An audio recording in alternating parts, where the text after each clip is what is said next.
En un minuto, ¿de qué va la novela? Que nunca lo hacéis. Bueno, nunca lo hacéis. Si lo hago minutos. Sí, en un minuto. Si más o menos se ha hecho, No. ¿no? Hazlo tú que... ¿Lo hago yo? Pues nada, por lo que os había dicho, Edward Hills, pintor naturalista, decide viajar a Estados Unidos. Va a ser naturalista ya parece. ya muy largo. Y bueno, pues va a Estados Unidos, a White Creek Manor, allí conoce pues, a toda la sociedad sureña y se encuentra con una serie de crímenes que le van rodeando de alguna forma, le van implicando emocionalmente en toda la investigación y bueno, pues Claro, eso es lo que os tenéis que leer. Y a partir ya no puedo seguir contando más. Ha sido menos de un minuto. ¿Alguna pregunta? Nada. Venga, Poli. hermanos, hombre. Usted. Yo estoy encantada. Yo un comentario. Me ha encantado la historia de cómo fuiste enlazando para acabar escribiendo la novela. Me parece una historia muy bonita. Muchas gracias. A mí lo que me alucina es que no te hayas perdido en el argumento entre cocinando y no sé qué. Me parece alucinante. Es complicado, sí. Porque sí. vas metiendo la trama, pero poquito a poquito, para que vayas diciendo esto, ¿por qué? ¿Por qué? Claro, pero yo tengo lo que mis alumnos, porque yo soy profesora de creatividad y además, como ya os he dicho, yo tengo mis cuadernos, soy la niña cuadernos, y yo tengo mi cuaderno de White Creek Manor, que sé Maravilloso. que no es gótico ni horrible, pero bueno, aquí está toda la investigación histórica de la novela. Claro. Pues aquí, por ejemplo, tenéis fotos del barco al que va Edward Hills en Estados Unidos, el barco auténtico, el Teutonic, que está bien descrito en la novela porque me he basado en los registros que tienen. Tenemos también, pues, por ejemplo, los barcos que surcaban en Mississippi, ¿vale? Con sus nombres, sus capitanes y demás, las historias que cuento, del capitán que le regala mi pelo de oro, el baile que hace a bordo, todo esto es real, ocurrió. Y bueno, pues mi cuadernito me iba ayudando bastante a centrarme. Aparte de eso... Bueno, esto es una locura ya. Bueno, sí, la fauna y la flora, fauna, lógicamente. Si el Orgis va al pantano, pues tendré que saber qué va a haber el Orgis en el pantano, si no, ¿cómo lo voy a describir? Y luego, aparte de eso, me hice un pequeño esquemilla en el que, aparte de escribir pues, las fechas de nacimiento y de muerte de cada uno de los personajes, que no son muertes reales en muchos casos, sino que yo necesitaba la biografía de todos ellos, pues me fui poniendo un poquillo los hitos de lo que va ocurriendo en la novela, es decir, cuándo acontecen los asesinatos, a qué persona asesina, en qué fecha, de qué forma, y de esa forma pues más o menos yo iba consultando. Entonces, estas por ejemplo, sería la novela dividida en entradas. Cada una de las entradas tengo en una frase solo lo que va a ocurrir ese día, con lo cual pues bueno, yo más o menos pues tengo cosas como paseo por cubierta. Y me da una entrada a partir de ahí. Bueno, pues sí, pues paseo en cubierta. Esto fue pues en travesía el sábado 28 de marzo. Pues bueno, pues yo lo tenía todo apuntado desde el principio, más o menos, creada la novela, lo que pasa es que luego las novelas tienen vida, es decir, que ellas también se van apuntando un poco a su forma. Pero los hitos sí estaban recogidos, de tal forma que cuando yo me ponía ese día a escribir, sabía cuál era el hito importante, con lo cual sabía dónde me había quedado el día anterior, sabía a dónde tenía que llegar, y el resto pues prácticamente tenía que fluir, tenía que ir solo realmente. Vamos a conseguir también la época, consigues el lenguaje de la época. Sí, eso es lo que te mete en... Claro, pero eso se lo debemos a Poe y a Lovecraft, Sí. que son pues de la época, son victorianos, y son los que yo leí de pequeñita y es lo que te digo, de alguna forma el lenguaje se te queda. Igual que si lees muchas novelas pues, de la Edad Media, se te va a quedar un poco las expresiones que se usaban en la Edad Media y al final puedes usarlas tú en tu favor de una forma fluida. Lo que pasa es que sí que es verdad que tampoco quería un discurso excesivamente victoriano porque podía llegar a aburrir. Entonces intenté usar palabras que sí que sonaban un poco arcaicas, pero sin recargar demasiado a la literatura, porque yo quería ir más a los hechos en vez de aburrirlos con descripciones eternas. Y además ocurren cosas inesperadas constantemente, no hay nada que me esperara. Eso es muy complicado. Sí, es que a mí también me pasaban cosas inesperadas cuando empecé a escribir.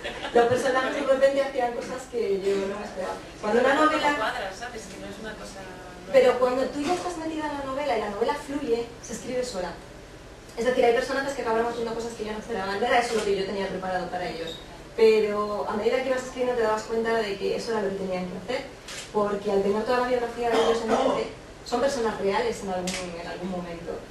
Y cuando tú conoces a una persona de verdad, sabes lo que va a hacer en cada momento, ¿no? Pues por ejemplo, pues no sé, pues yo mis padres sé qué reacción van a tener según la noticia que les vaya a contar, lógicamente. Pues en este caso era lo mismo, pues ha pasado esto, es verdad, Samuel no puede hacer esto, Samuel haría esto otro. Entonces lo que yo ya había preparado no valía, tenía que cambiarlo. Pero es lo que te digo, cuando ya estás muy metida tú en la historia, cuando la estás viviendo y la historia toma las riendas, prácticamente se escribe sola.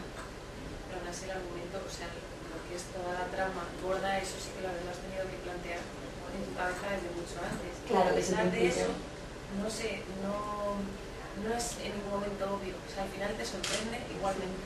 A mí también me Te sorprendió. va dejando pistas, pero ninguna sí que te haga algo. Pues ya sí, en absoluto.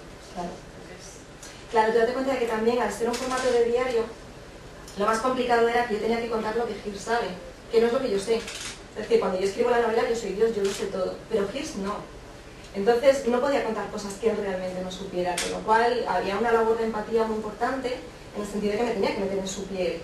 Entonces, claro, él como no conoce todos los datos, a él le pasan cosas que le sorprenden y como vosotros no conocéis los datos porque no os los he podido dar, lógicamente os sorprende lo mismo que a Hirs, porque de alguna forma estáis empatizando con él, vais con él de la mano.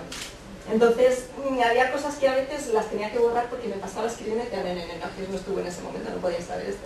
Y tenía que quitarlas porque, claro, os estaría contando cosas que no serían reales para Hirs. pues ahí está muy bien, porque con algunas novelas me ha pasado de sentirme engañada, ¿no? Me estás ocultando información que sí deberías saber y aquí Sí. en todo momento no te sientes engañado, Sí. va sucediendo los martes, lo va descubriendo igual que el piloto lo va escribiendo, pues lo va descubriendo. Claro, a mí eso es una cosa que también me da mucha rabia en algunas novelas, yo lo llamo trampas. Sí, es que Son malos que salen de la nada y de repente dices, este señor porque es el asesino si no me han hablado de él. Son cosas que hacen protagonistas que no tendrían por qué hacer porque su personaje no haría eso se ve nunca. primero al escritor. Eso es, yo en ningún momento quería manipularles, pues te digo que a veces he tenido que hacer cosas con determinados personajes que no quería, pero es que era lo que, si yo quería ser honesta, esas cosas tenían que pasar así, y no de otra forma, me gustaran o no. Y al final, claro, me gustan porque son realmente las que encajan, pero cuesta. ¿Alguna cosita más? ¿Algo que queréis Yo tengo comentar? una pregunta. A ver, la novela nace como un sueño, eso lo sé yo. Sí. Y desde el principio tienes claro que transcurre en el sur de Estados Unidos. O sea, en Sí. el sueño ya ves que aquellos Luisiana, Sí, por la construcción del interior de la casa. ahí ya ves eso. Sí, yo visualizo Lo que una el viento se sala, llevó. visualizo, sí, veréis la escena, es una escena en la que hay un incendio en una casa, con lo cual cuando lleguéis a esa parte sabréis, esta es la pesadilla de Vicky. Pues sí, por el tipo de construcción y demás, como yo había visto un montón de fotografías, yo sabía que era una construcción colonial, que era victoriana y que bueno, pues aquello tenía que ser lógicamente el sur de Estados Unidos. Aparte el sur es lo que tú dices, que es un sitio realmente fantástico, porque en 1891 han salido prácticamente de la guerra civil. La esclavitud se ha abolido hace muy poquito. Y por lo tanto, pues toda la población negra, todavía hay algunos que siguen trabajando en las plantaciones, tienen sus propios rituales. Que hace muy poco Unos realmente. 30 Sí. años después de la guerra transcurre esto más o menos, con lo cual todavía están ahí, se les trata mal, es decir, todavía hay un ambiente realmente como de preguerra hacia estas personas. Entonces realmente pues con el tema de los rituales que tenían los negros, el bayú, el pantano, que es un ambiente realmente, El vudú, tienes que el hablar. vudú, claro, porque realmente pues esta gente mezcla cosas de sus culturas que van olvidando o van reasimilando con pues, el catolicismo, con otra serie de creencias que van viendo y van creando como una especie de religión propia y de mitos propios, que son una mezcla, una amalgama de todo lo que conocen. Como ocurre en casi todo el Caribe, ¿no? Que Claro. realmente toda esa zona es el Caribe. No, pero es que realmente poca gente española, ¿no? se atreve a hablar con esa tranquilidad de esa época y de ese sitio, ¿no? Bueno, pero es que la información es poder. Y si tienes mucha información, pues al final sí conoces sí te puedes atrever a hacer una descripción porque tienes la fotografía en la cabeza. Y realmente, aunque yo le he dado mucha importancia a toda la parte histórica, porque le daba el pozo de realidad, lógicamente, también es verdad que al fin y al cabo es una novela y toda la parte histórica tiene que servir como vehículo, como marco, para que la historia sea interesante. Entonces, pues por ejemplo, sí que es verdad que la religión de esta población negra de White Creek Manor sí tiene mucho de vudú y tiene cosas propias también de otras mitologías que en su momento leí porque bueno, pues África es muy grande, lógicamente, hay muchas poblaciones, hay muchas religiones y hay muchos mitos, con lo cual pues yo fui mezclando un poco para generar una especie como de nueva religión basada en todo esto que ya conocíamos y que diera cabida a este gran misterio que hay en Guaite. Bueno, yo quiero comentar algo, que ya... Cógelo.